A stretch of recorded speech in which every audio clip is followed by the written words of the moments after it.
And I'm back. This is the third installment of videos in my PowerPoint slide. Thank you for tuning in. Hopefully you're getting something out of this and you find that this is educational, because that is what this is intended to be. And I'm sharing my story of how I got to where I am today as the president of the Okanagan Bass Anglers, and how this course is helping me do my job as a better president.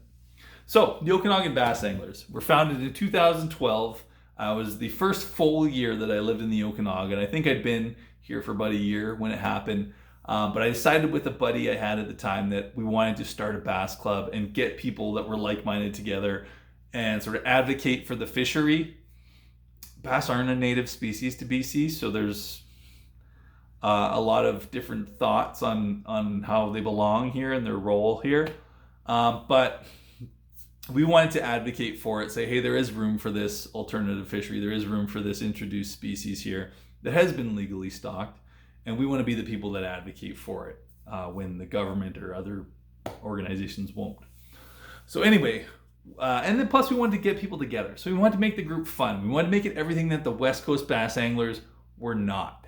So that means not exclusive, not trying to push people away, not judgmental, like bring everybody in and accept for different points of view, and diverse. We wanted to try to attract a variety of people, like whatever your background is, you're welcome here. You know, if you didn't grow up bass fishing, or you don't know anybody that does, that's okay. You know, we'll teach you, we'll bring you in, and it doesn't matter your ethnicity, your background, your gender, none of that stuff, your sexual preferences, none of those are important. Like, this is all just about people that have a common interest, you know, and we want to make everybody feel comfortable and feel at home. So that was like our priority from the get-go, was making this an exclusive club that everybody could feel like they belonged. And it worked. It worked for, I'd say, 5 years. We grew a bit, and we kind of found our medium around like 15 to 20 members. But we didn't really blow up at any point. And what affected us eventually was just sort of a state of ennui that we couldn't shake. And it lasted about 2 years where we just kind of didn't grow, and we just sort of trickled away a little bit, in that the people that were running the club became less invested and had their own lives going on. And the club itself just dissolved naturally in 2017, 2018.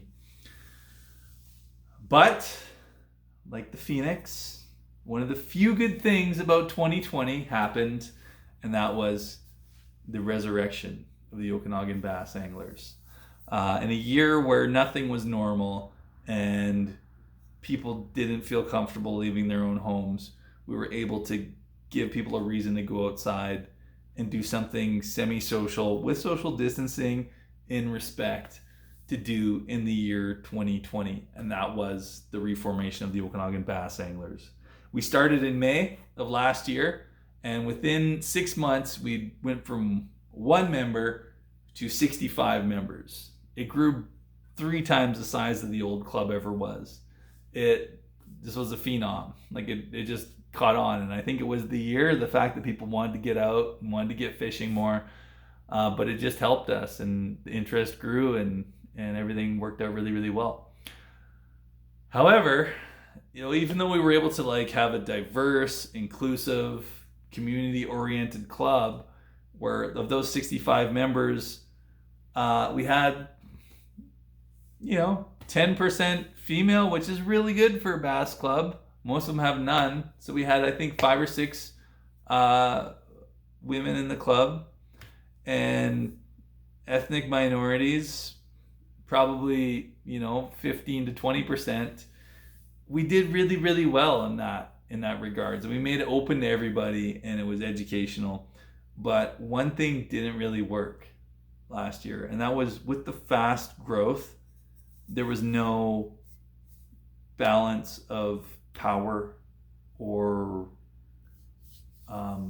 roles and responsibilities. I served as the president, but there was no other officers. So having me organizing 13 events with 65 people, and juggling all that was a lot of work. And I admit that I could have done a better job as a leader.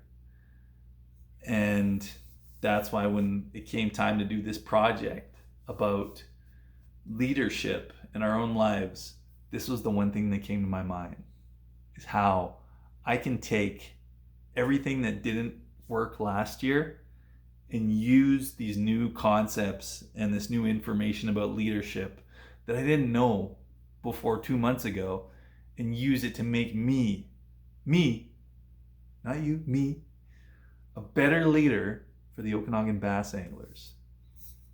So that's what this PowerPoint is about. This PowerPoint is me going through the motion of learning as much as I can about leadership and applying that to my role as president of the Okanagan Bass Anglers as we transition into year 2 of the new club. And the difference being from the first year to the second year is that rather than having a club